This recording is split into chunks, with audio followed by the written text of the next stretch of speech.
It's spinning. All right. We are live. Welcome to Brave Indigenous Conversations with Joan Jack. And today I have my really long lifetime friend, a Métis friend, Kathy Primrose. And I always start by reading a piece of writing I found when I started this podcast. So I'm going to read that. Brave Space. Together we will create brave space because there is no such thing as a safe space. We exist in the real world. We all carry scars and we have all caused wounds. In this space, we seek to turn down the volume of the outside world. We amplify voices that fight to be heard elsewhere. We call each other to more truth and love. We have the right to start somewhere and continue to grow.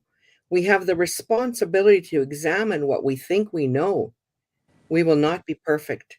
It will not always be what we wish it to be, but it will be our brave space together, and we will work on it side by side.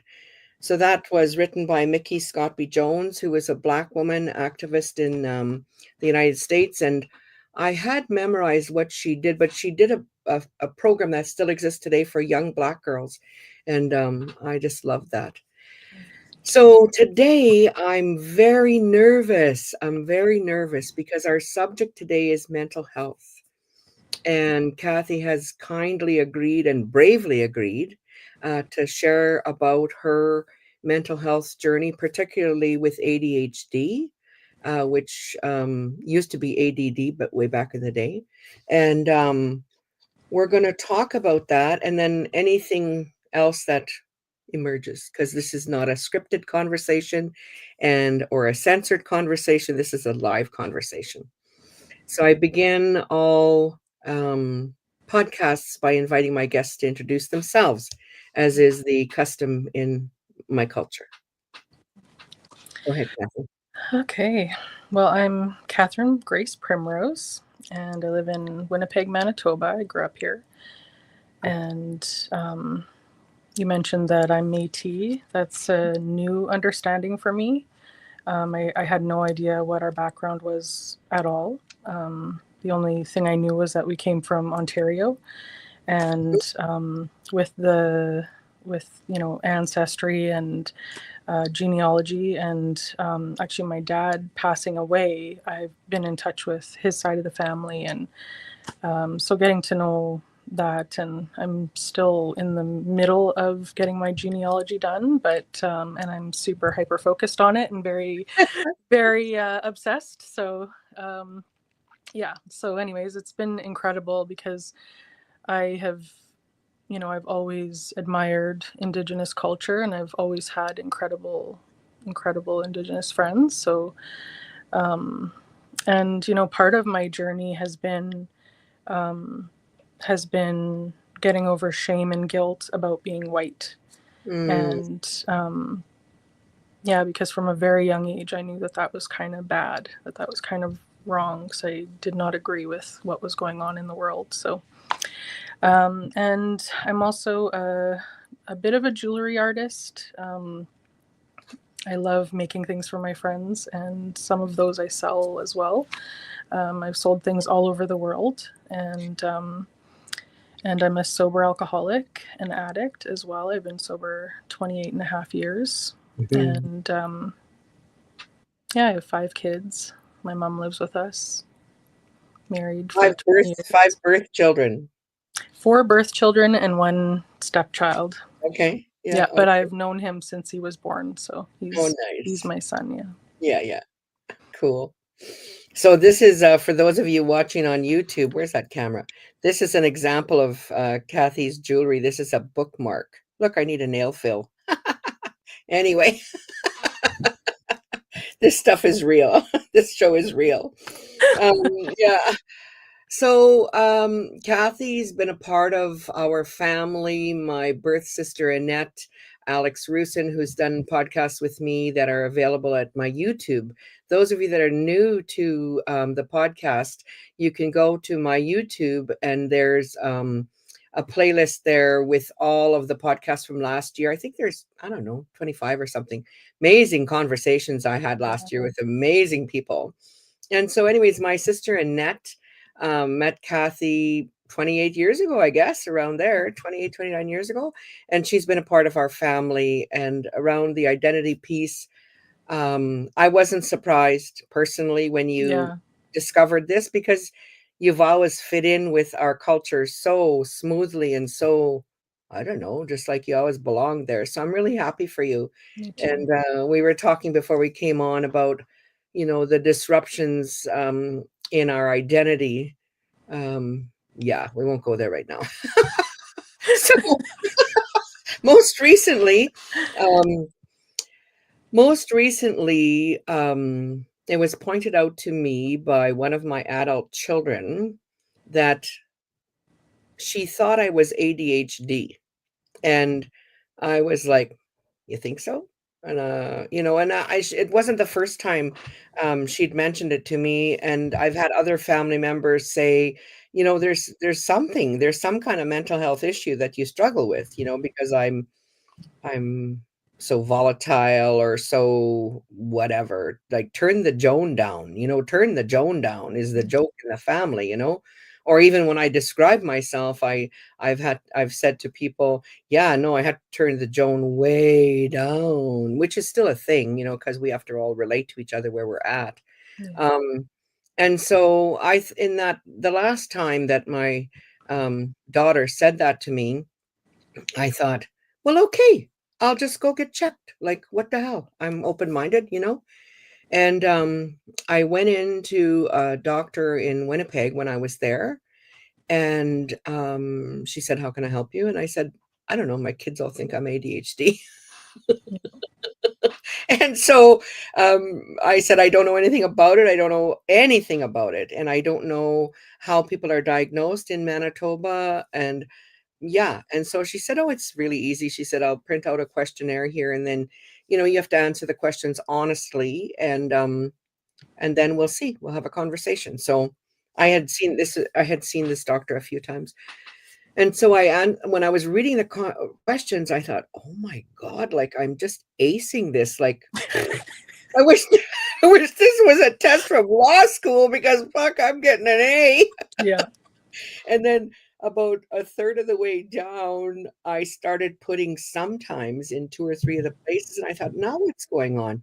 So I went back and read the questions, and it became really clear that I'm going to be 65 this year. I'm in my 65th year, and I have developed coping mechanisms, Yeah.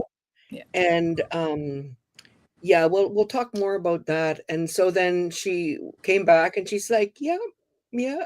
I was like, "Okay." So they started me on the low dose. I know you know way more about this stuff, so you could talk about stuff about the medication and whatever. Oh, the other thing I should say, heck, I'm a lawyer.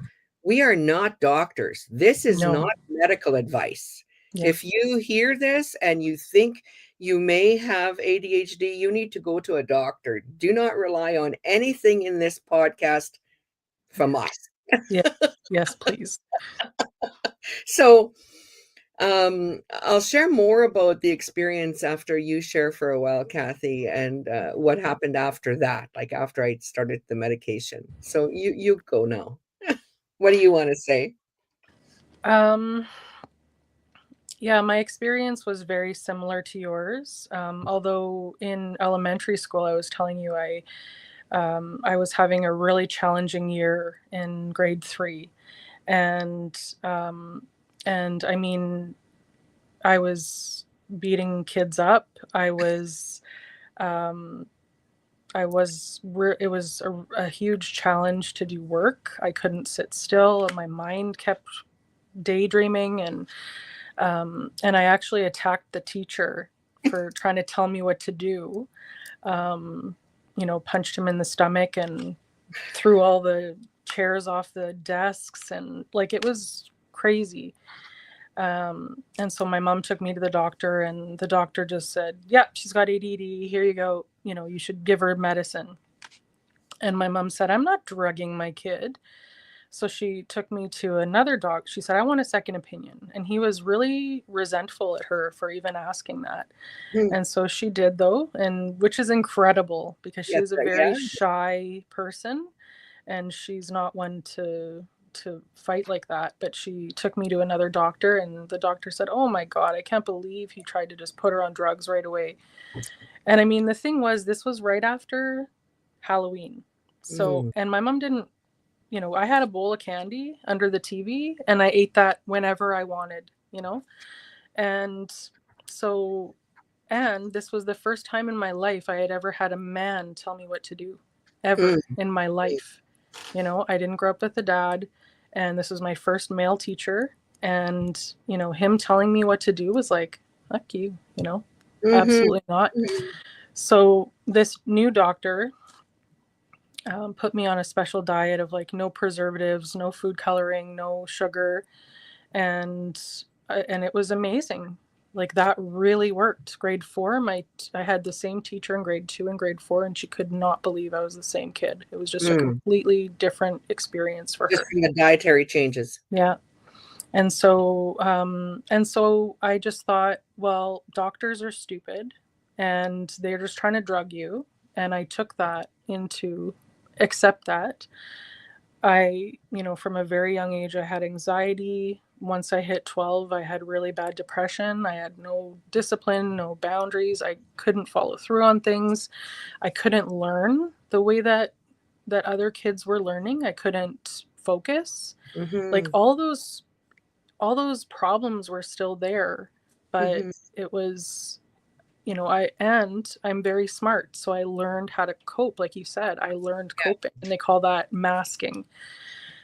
And there's a big difference between boys having ADD or being neurodivergent and girls. And so in girls, it's a lot of times internalized. So the overactive part is a lot of times in our minds, our overthinking, over analyzing, instead of in our actions. And so and so that was the case for me. And I became an addict by the time I was 14, and it was like the answer. This is Mm. the answer. It helped with anxiety, it helped with social situations. Yeah. My skin fit better, all this kind of stuff Yeah. for like a couple of Can I years. just And interject? I yeah, remember I had my first drink when I was, I think, 12, maybe 13, 13, yeah, and it was like instant, yeah, instant, like, oh my God. I was like, perfect. yeah, yeah, And so I can really relate to that relief from the mind, like the yes, internalized, all the thoughts going on in your head, it's yeah, like so crazy up there. yeah. Go ahead. And part of the thing too is our ADHD minds, from what I've learned, they and I can't remember how it was put exactly, but it's about running on a system of lactic acid instead of whatever. And I could be wrong about this, but this is what I remember hearing. So exercise is incredibly important. Mm, Incredibly important. And at that age, I was so terrified of being judged. And like I said, my mind was always racing, and I had such high anxiety about all these things and being embarrassed or not being good enough, because I already felt like that. I already felt not good enough. And so I just stayed in my room. I stayed in the dark. I hardly went to school. And so I didn't get much exercise, and that made everything worse. mhm, And yeah, so all of that kind of helped for a couple of years to sort of have a way to calm down my mind. But mhm, then quickly it went into like the opposite of that. Very, very bad, very quickly. And so I got sober at the age of 17, and I just learned ways, how my mind works, because I was in a recovery way of life now. So there was lots of help, lots of people that understood our emotions and our thoughts and things like that. So it was very easy to find coping skills. And mhm, exercise was a big part of that, diet, supplements, but there was always that underlying mhm. unworthiness, because things are harder for me than they are for other people. But I thought it was because there was something Yeah. like that I was just not trying enough, or Hmm. things came easier for other people, which apparently they do. Like if they're not neurodivergent, apparently they do come So easier. talk about neurodivergent. That's a pretty big word. I just recently heard it. So what do you mean when you say Well, neurodivergent? What does that mean? neurodivergent is an umbrella term, so it encompasses ADHD, anxiety, OCD, what else? Autism, um, So it's a dyslexia, I new it's a think. new word for mental health challenges, kind of. Mm, it's a neurodivergence is a difference in the way your brain works. Right. So there's neurotypical people, Okay. the norm, how Yeah. their brain works, and then there's neurodivergence. It's diverging from the norm. Yeah. And yeah, so that's what I understand about that. Hmm. And it runs in families. It's genetic. And the way that as an adult I was diagnosed with ADD or ADHD is that um, my oldest daughter was actually diagnosed when she was 17, I think, in her late teens, and her dad was like severe ADHD. So I just thought, well, that's from his side of the family. Yeah. Yeah. Yeah, a little bit from me, but mostly Yeah. from him. Yeah. Yeah. And then my youngest son, actually, he's 10 years younger than my other children, and he was actually diagnosed with autism when he was 4. And I had been in denial about this my whole life because I found coping skills. I found ways to deal with my brain and my Mhm. emotions. But there's a certain point, there's like a breaking point. You can do so much for so long, and then you're just maxed out. And for me, Yeah. that was having so many children, so having so much to schedule. And the breaking point was during COVID, when there was fear. Everybody was at home, and then my son getting diagnosed, so me learning a lot on the internet about what autism is, what neurodivergence is, and then a lot of things were coming up with ADHD. And I'm watching these and I'm going, wow, that's a really good tip. Like, I've used something like that. This sounds really great. And I kept watching them and I'm thinking of my older daughter and my younger children and maybe a little bit me. And Mhm. so, yeah, during COVID actually was when all of this hit the fan, and I was crying. I was calling my doctor and I was saying, I can't, like, I just can't keep up with everything. I cannot do this. My anxiety is horrible again. I'm overthinking everything, and I'm losing track. Like, I'm not able to follow through on things. I'm forgetting, and I just can't keep up. And I just really thought that it was I don't know. And so she said, well, why don't you come in? I'm going to give you and I think maybe I brought this to her because I said, I've been seeing all these things because I've been researching my son and how to help him, and I'm seeing all these things, and they're making me think maybe I did actually have ADHD back then, and those things helped, but there's still this underlying thing that when there's so much to handle, my system can't anymore. Mhm. Like, it's not enough. My coping skills aren't keeping up anymore. Mhm. Yeah. And so, yeah, we did the test, So and let's just pause there first before, because yeah, there's a sure. couple things you've raised. So is ADHD hereditary? And like I said before, we're not doctors, we're not specialists. If you're listening, share this on your Facebook, but we're just a couple of women talking about our personal experiences, willing to Yeah, share with people who want to listen. yeah. Well, from what I've heard, it is. If one of your kids is diagnosed with ADHD, it's like, I can't remember the percentage, but it's a high percentage that one of the parents has Mhm. ADHD, and that's sometimes a lot of times is how adults are diagnosed, is by Diagnosed. their children, which was the case for me. Yeah. Um, and so, yeah, and neurodivergence in general is hereditary, as far as I Mhm. Yeah. learned. Yeah. And it's a problem in our brain with how our brain produces or doesn't produce um, serotonin and dopamine. Dopamine. Or Yeah. dopamine. It Hmm. has some to do with serotonin as well, or just the Yeah. I dopamine. don't know as much about that. Yeah, I think it's both. Like there's other podcasts you can go and look for, like Yeah. Dr. Huberman's podcast. He has a Yeah. That big was three really hour, good. yeah, a big 3 hour one or whatever on ADHD. That's very scientific. If you've taken your meds and you can listen that long. Yeah. So so it's hereditary.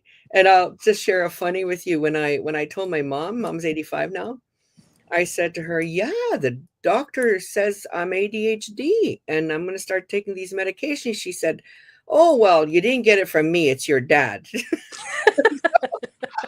I was like, "Okay, mom." Well, and that's the funny part is I used to think that it started with me, in my family. I used to think Mhm, that I'm the black sheep, and there's something went wrong with me. And then mhm. I'm listening to my mom getting ready for work in the morning, and she's running back up and downstairs. Oh shit, I forgot something. Oh my god. And then she's running late for the bus, and she's, tearing through the house, and I'm going, well, maybe that's not just me then. Yeah. We're getting some nice comments. There aren't that we're not famous like Oh, that's some of okay. my guests. That's So perfectly there's fine. just a few people watching, but they are loving and they're thanking us for sharing our stories and saying to keep up the good work. So thank you so much. Oh, And if you're watching this on Facebook or my YouTube channel, please share it. Because if my motivation, which is I'm sure the same as you, Kathy, is if we help one person out there, like this is a very challenging thing. So let's go back to you got diagnosed and then what happened? um, well, the Like funny talk about part. the medication thing. Do you have story around medication? Oh, I had a huge story around medication. Yeah. Because I had been sober so long, and I mean, I was having, like, before this, about 10 years ago, I was having, like, my anxiety, just I developed an anxiety disorder, and I was having panic attacks daily for months.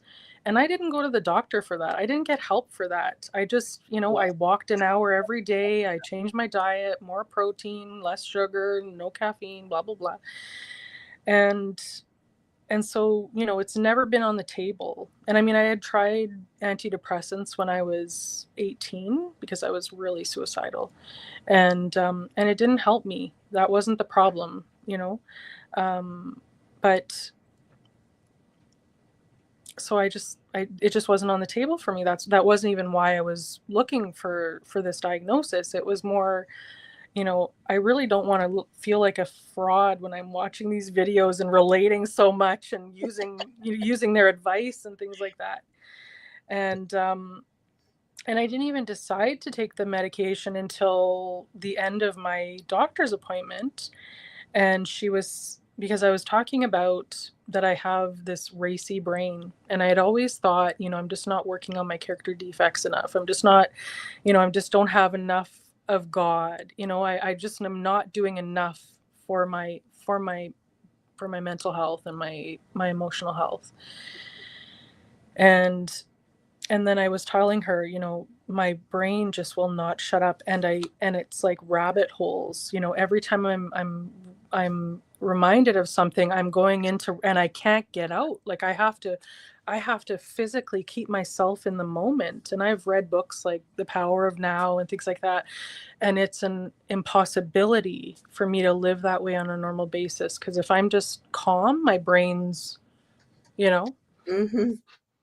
and so she said, the medication will help that. And I said, are you serious?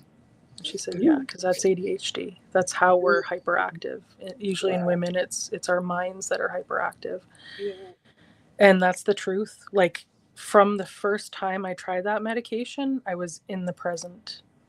And I was really scared about feeling high or getting dependent on it. Like, I have a hard time still remembering to take it. And I Mm, usually let the prescription go till the last minute before I remember to redo it, you know? So like it's not my central thing that I'm thinking about, but what it has. Yeah, so where do you want me to go with this? Because That's I could okay. talk It's about that, so many. like, well, I'm thinking about things like, okay, so for me, I'll just share a little bit more about my story. So Mm. then I took the medication. What is it? The one there everybody's kind of using right now. What is it? Oh, Concerta. yeah, Is it Concerta? yeah, Yeah. And so and she gave me an 18 milligram. Is it milligram? yeah, Is it milligram? Okay. 18 milligram, which is the low dose. And yeah, so honest to God, within like minutes literally of taking that medication, I can't even tell you how different things were in my brain. Like it yeah, like and I had become really quite attached to all that chaos up there too, which is another thing, yeah, you yeah. know? And I had started to describe that as to myself, obviously, but as my brilliance, you know? Um Yes. Well, and it is. It is. Yeah, that it is that as well. that I my mind was so busy because I'm so brilliant, like Yeah, whatever. And so now for me it's a whatever. I still do believe I am brilliant, you and I are. think Yes, you everyone are. is brilliant, but so but now I could really relate to what you're sharing about the rabbit holes and having to finish. Like if I would get distracted by something, I'd be doing this, and then I get distracted by something and start that, I had to finish it. It's like, oh my God, I gotta, I'm as a professional, as a lawyer, like, you're on time things and no, no, you don't have time to clean the laundry or whatever it is, Yeah, sort the whatever. You need to be doing this. And even yeah, no matter how hard I talk to myself, I just have to finish. It's like the rabbit holes are very dangerous. And yeah. so once I started taking the medication, the big one that because I had a huge story about taking pills. Like I don't want to take Mm. pills. I don't want to be a drug addict, all that stuff, you know. And I so the big one was for me, I have noise sensitivity, I Yeah, guess. me It's too. I Yeah, don't know. And so like you're driving along, we're going from Atlanta to Whitehorse, and somebody steps on a water bottle, that plastic crinkling sound, I go crazy. Like it's like I want to kill someone. It's like yeah, it just and then I know because I'm emotionally intelligent, that's a really ridiculous reaction to a water bottle. So then I'm struggling with that. Then I'm beating myself up, and sometimes in the truck I would say things like, "Okay, let's do a test. Step on that bottle again, and we're all going to tell from 0 to 10 how loud that was." And so, one passenger would be like, I don't know, 4, and another. I travel with teenagers a lot. Another one would be like, I don't know, 5, and then my husband Brian would be like, "What was that noise for you?" And he'd be like, "What noise?" Like I know. he's so chilly. And so, and I'd be like, "Well, you guys, I need you to believe me." I always felt like people didn't believe me in the family. Yeah, That was a 9 for me. Like that hurt me. yeah, That I know what you that mean. hurt me physically. And Yeah, so, and then when I started taking that medication, when we got back home the first day, my mom, she's 85, like I said, she says to me, "Well, that was a really good day, Joan. I had a really good day with you." I said, "Thanks, Mom." And "I'm happy," she said, "because I just told your sister if Joan complains about noise once today, I'm not driving with her anymore." you And got in it right made under me the wire. yeah, I just got in there right under the wire, and it made me realize that I could hear the noise, but it was normal. Like it was the 4 or 5 that other people describe, Yeah, and not the 9 or 10 are off the charts. yeah, So, yeah, yeah. So I don't know where we went, but say whatever you feel like saying now.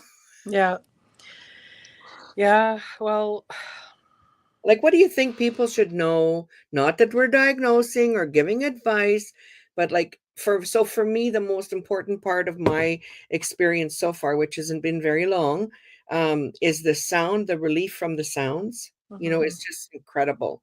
Like yeah, I went around with my shoulders tense all the time, all the yeah. I you know. know, and I'm catching myself now and just dropping them. And then you just always scared to step on a landmine, like just always on guard, always uptight, you know? Yeah. And yeah, that's all gone. And the noise in my head is like, it's so quiet in there. I know. I know. She had actually, I was on the lowest dose for, I don't know, a long time, probably 2 years or more. And, and so then, but at first she put me on the lowest dose, and then she was going to work me up, because I think the highest is like 72 or something, and the lowest is 18 for this medication. And so, you go up every week or two or whatever it is. And so the first week I was like, oh my God, this is incredible. Like, I budgeted, I filled out forms that I made phone calls. Like, I did all, and my house was beautiful. It actually, I have to sort of balance myself, because with the medication, you just see something and you do it, and that's like never happened before. I have to mentally prepare, take a nap first, pray to God, like all this stuff before I can make a phone call and, like, change, whatever. And so, yeah, like all day long I'd be tidying. And then I was like, okay, you can spend an hour on that, and then you need to do other things, because that's all I would do is tidy Mm, my all day long. And so, the house is not a museum. There's a family that lives here. It's fine, you know. But that was how good it was, because the other thing that I've learned about ADHD is that there's a separation between what you know and what you do. So you mm, can know all the good things to do for yourself, but it's, do you actually do them? And, for me, like, all of these things I had learned, I've been learning for 30 years, 25 years at that time. But I could not put them into practice. mm. Partly it's like I've got a little 5-year-old in me that says, you can't tell me what to do. You're not my real mom. And then partly it's like, yeah, I'll get to it later, because I don't have the energy. And that's the other part of ADHD, is that I heard it talked about from a doctor or some sort of specialist, that said that how Can did I, while you're thinking of it, can I yeah, share my experience around the energy thing? totally, So the next day, like day 2 of taking the medication, yeah, already I right away started to feel guilty. Like, oh my God, I am stoned. This is working because I am stoned. And the energy that I had, like you talk about breaking points earlier, like I was exhausted, like yeah, just exhausted. I had nothing left, yeah, nothing left. And so I said to Lonnie, my oldest daughter, I said to her, "Oh my God, Lonnie." I said, I think I'm gonna be a drug addict. Like I'm gonna be a yeah, drug addict now. I'm stoned from this damn pill." And then she's like, "Why are you saying that?" And I said, "Well, because I feel so good. I'm not exhausted. How could I go from I can't even walk upstairs. I got nothing to okay, where do you want to go now? Like and yeah, be really happy about it, eh?" yeah, So she said, "Well, Mom, the medication is producing the dopamine or whatever she said that my brain needs." And she said, "It's your brain that tells your body it's tired. yeah, And so you don't have the ability, your body doesn't have the ability, your brain doesn't have the ability to tell your body anything else but I'm tired." yeah, So it's producing that, and then I have, bad knees, some people know I'm waiting for knee surgery, and she said, "And really, think about it, Mom." She said, "I don't think you're physically exhausted, you hardly walk." And so it's like, oh my God, she's 35, but what a brat, like, talk about straight talk. And so that's the other big thing is my energy is not like, for me, it's not through the roof, but for me, it feels like through the roof. yeah, Because literally, I've told people for years, do not call me after 3 p.m. because I'm stupid after 3 p.m. yeah, Because the most I could get out of myself was till 3 p.m. and then that was it. Like I had yeah, nothing. yeah, And now I'm actually doing stuff in the evening, not a lot, but If I Yeah. feel like it. Yeah. So you're shaking your head a lot. Talk about that. Well, that is exactly what this specialist said, is that the ADHD brain is just trying to stay awake. Mm, So that fidgeting, that, it's just trying to stay awake. And I mean, I work out of town. I work usually an hour out of town. So I would be yes. driving and I'd have to be snacking. Please don't arrest me. I would have to be Mhm. snacking to stay awake, or be sucking on a candy, or doing something, listening to a book, listening to a podcast. I couldn't be music, couldn't be anything like sort of, Relaxing. relaxing, because God forbid. And I actually gave myself high blood pressure because I would drink, 5 extra large Tim Hortons a day, original blend, because I just was so tired all day long. And then that's part of this, is I don't even drink caffeine anymore, and I'm up all day. And I Yeah. have the same, it's not like I'm hyper, or like I'm not like, and it does raise your heart rate a little bit, but it's not like when you're high on caffeine, at Mhm. all. It's Yeah. just normal. I'm just normal in my brain now, and I've Yeah. got a normal person's amount of consciousness to work with now. Mhm. It's just amazing. What are some of the coolest things? Says Kathy's done way more research than me, so my agenda was to invite you on here so that I could learn more stuff without having to do it myself. So, what are some of the coolest things you've learned through your research about ADHD?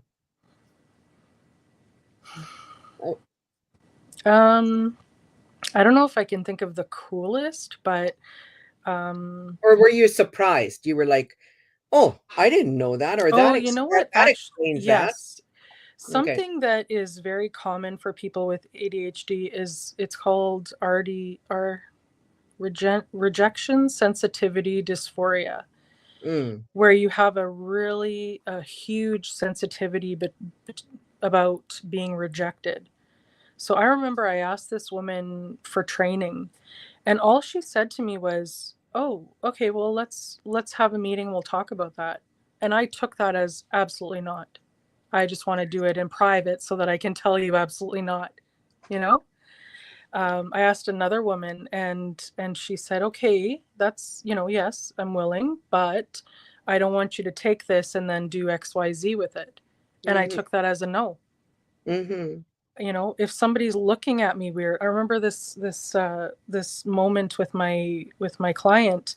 We were driving home, and she was planning a New Year's Eve party, and she was quiet in the back, and I had to run an errand before, and I knew she had to get home, she had to get her house ready, her guests were coming, and I was feeling so guilty that I had left this one thing to do until the very end, that I knew she was upset with me in the back. She was, just raging at me. Oh, sorry. that's okay. Um, she was raging in her head at me in the back seat. And so we get home, and I'm helping her, and I said, "I'm just so sorry that I had to do that. I know that you had all this stuff planned tonight, and I'm really sorry I took that extra time."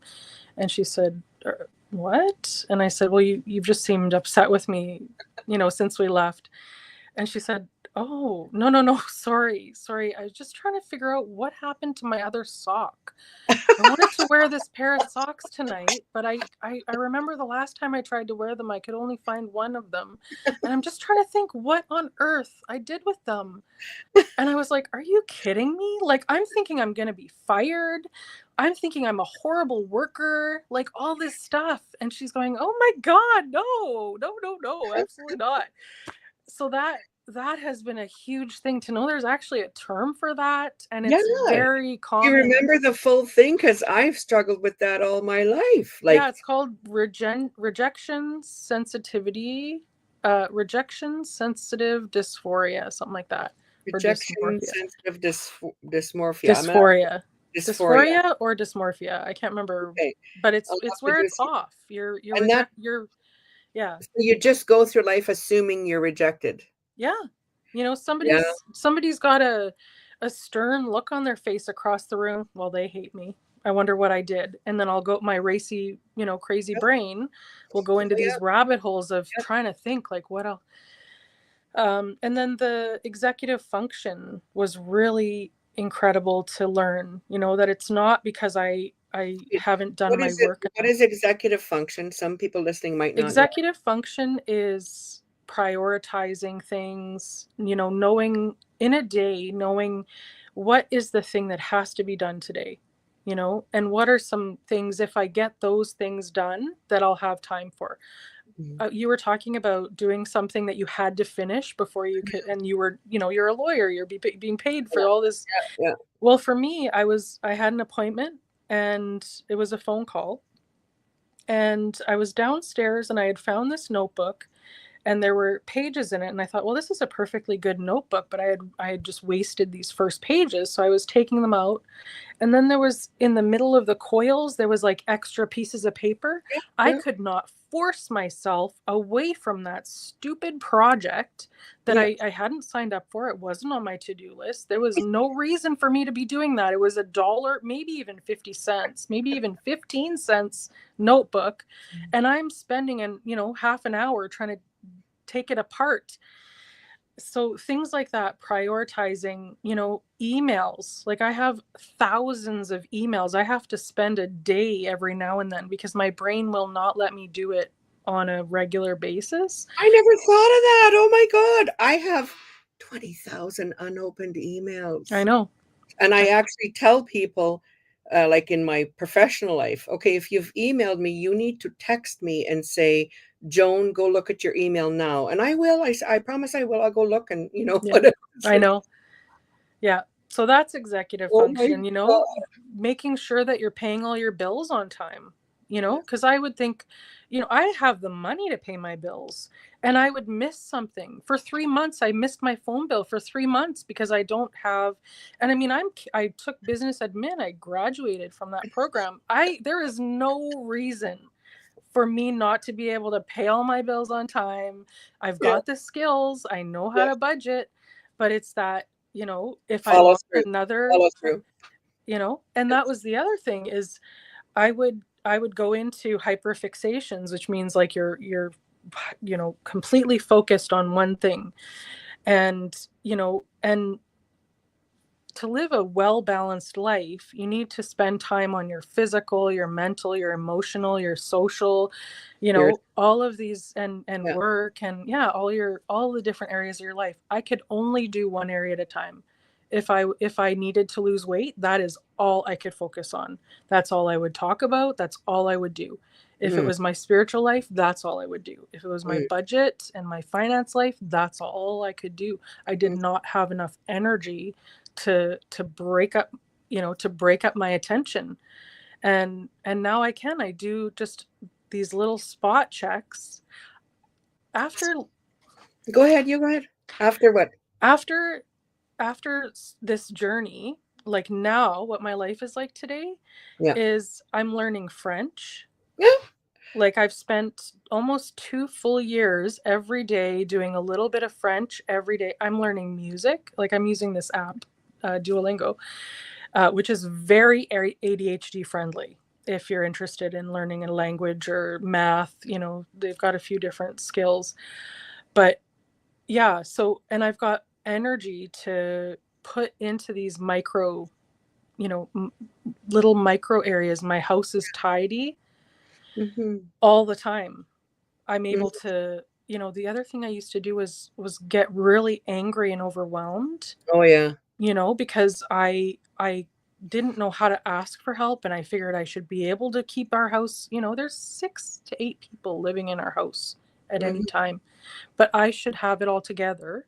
I know that I shouldn't have to do it all myself, but I don't have the energy to delegate Hmm. before all this because of the rejection sensitivity, because of the shame and guilt of not being able to keep up, and all this And stuff. so when you started taking when you got diagnosed with ADHD, which is a real thing, like certainly there's a overlap in some of our behaviors. If we're diagnosed with ADHD, it's not that people without ADHD don't have some of these behaviors. Yes. Of Yeah. course they do. Yes. It's just that it's more around the overall functioning, the over and internally. internally, how I feel internally. Yeah. And that's the big thing. Um, I just wanted to also say that there are a couple of comments here. Very interesting. So a woman was commenting saying that we all feel tired around 3:30 or whatever. And so that's true. But Yeah. this has always been the way it is for, Yeah. like, Yeah. whether I was 18 or 65, Yes. I could not function. I had only it seemed like, in fact, this is going to be really culturally inappropriate and probably people are going to be mad, but whatever. I was saying to Brian before the medication, I'm going to give myself a new Indian name. And he's like, what? And I said, quarter tank gas. Because felt like, Yes. I felt like all I ever have is a quarter tank of gas Yeah. for the day. Yeah. And, if I use up the quarter tank by 11 o'clock, we're done. Yeah. We're done. I can't figure out or decide anything. Yeah. And so now I'm like, I'm getting to be, I don't feel like I'm full tank yet, but I'm resting better. Another woman commented that RSD, the Yeah. rejection, what is it again? Rejection Rejection sensitive dysphoria or disorder, something like that. something, Yeah. yeah, is such a big thing. She says most of my life it's like looking to be rejected and hearing Yeah. rejection in almost everything. Yeah. And yeah, like I can totally, totally relate to that. Like, and Yeah. yeah, so many stories. So we're kind of winding down. We're both members of a 12-step program that starts on time and ends on time. And so we're at the top of the hour, 51. So I always invite my guests to, is there anything else you wanted to say before we're done? And then I'll wrap up as well. I mean, I don't even know what we talked about really, but I'll listen after. Yeah. Um, well, something that I had heard that is if you have friends that are neurodivergent and you really relate to them, that's a big clue, because we tend to attract each other because we get each other, Hmm. and that has been such a blessing because in a lot of circles I feel just weird and wrong and, not good enough. But in these circles I just feel seen and understood and normal. Beautiful. And there's actually an amazing content creator who is, I don't know if she's autistic and ADHD or just one or the other, but she talks about the normal people as the neurodivergents, and then she looks at the neurotypicals the way that they're used to looking at us, and it's really good. Yeah, so it's just been amazing getting to know that, it's not about that I'm not good enough or that I'm not capable. It's about working with my system. I have a certain system, Mhm. and we all do. And like you said, everybody gets tired. Everybody has low energy days. Everybody struggles with keeping up with tasks, especially in this day and age where there's so much always coming at us, and we Oh, yeah. and so something that's really important to me too in all of this is managing my energy, knowing that I only have a little bit, and so discerning what is important for me in my life and what isn't, and really holding those boundaries around that, because I can have this toxic loyalty because of the rejection sensitivity and all these other things where I have to stay even if I don't feel good there. I have Mm, to people please or pretend or and I just don't want to waste my energy like that anymore. So I'm being very discerning about the places that I go and the people that I'm with, and if it doesn't feel good, I'm not going to stay anymore. mm, So it's like a huge self-esteem thing. And then when I do have that energy, I get to spend time with you. I have so many amazing friends, mhm, and we're real with each other, mhm, because I'm courageous enough to get to know myself and mhm, to say, I don't let my ego, stand mhm. in the way. And it's okay not to be perfect and politically correct, or I mean not politically correct, but neurotypical. It's okay not to be neurotypical. I don't have to be, and there's nothing Yes. wrong with me. But working with what I have and the system that I have allows me to have to look on YouTube and look up ADHD, and there's tons of information about it, about how to manage it, and live really effective, fulfilling lives in that system. Cool. Yeah. Yeah. I just think, I mean, I'm like I said, I'm at the beginning of my, just got diagnosed in December. So I'm like in my first 30 days of living with the medication that I need for my brain to produce the dopamine or whatever the hell it's not producing. Yeah. But in such Oh, a short time, things have just improved so much. Even my knees hurt less. It's yeah. Well, that's a thing. That actually is a thing. really, Low dopamine causes pain. yeah, and my body That is pain is something. yeah, like I feel young. I feel Yeah. vibrant. Yeah. Yeah. And I Yeah. loved what you just said about we attract, birds of a feather fly together, eh? And so like when I'm with, never in the 27, 8 years I've known you, never once have I gotten the feeling, oh my God, turn the Joan down, you know? Yeah. So the next, so now I'm going to reframe that. The next time I have that feeling, it's probably because I'm with someone who's not neurodivergent, Yeah. but whatever. It's like, yeah, no, I totally love the conversation. And thank you so much for being willing to be so transparent and vulnerable.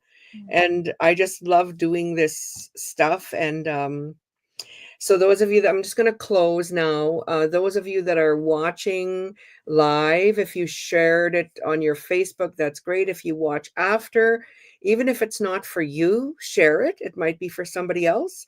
And please go to my YouTube channel and subscribe. Then you'll get a notification on YouTube when I go live on YouTube. And then there are playlists under there from all the conversations last year. Great conversations I had last year. Really wonderful. And going to try to do this as regular as I can, but it's challenging to get people, especially high profile people. I mean, there's all kinds of people. I think the value of our conversation, Kathy, is just as valuable as the value of high profile people's conversations. So we need a mix. Yeah. Like you'll see from last year's conversations, there's some people who are very well known and other people who no one even heard about. And so it doesn't matter to me. If you want to be a guest on my podcast, message me and we'll do that. So the last thing I usually do is feature my earrings. I couldn't remember who made my earrings last time, but these are made by Becky Ann in Winnipeg. She's on Facebook. Beautiful. And Becky Ann's beading is very spiritual. Like it's not that this particular design isn't a common design, but I buy a lot of beaded earrings, and I believe people put their spirit into whatever they create. And even I'm putting my spirit into this podcast. And so um, when I wear Becky Ann's jewelry, any kind of design of hers, and I go to Whitehorse, let's say, at least 3 people stop me and say, wow, those are beautiful earrings. And so I really lift her up. She's a stay-at-home mom who beads, and her stuff is so beautiful. Yeah. Okay, well, I'm just going to sign off a couple minutes early here, and thank you all for watching, listening, sharing, and subscribe to my YouTube, because you know what? Joe Rogan can move over. There's room.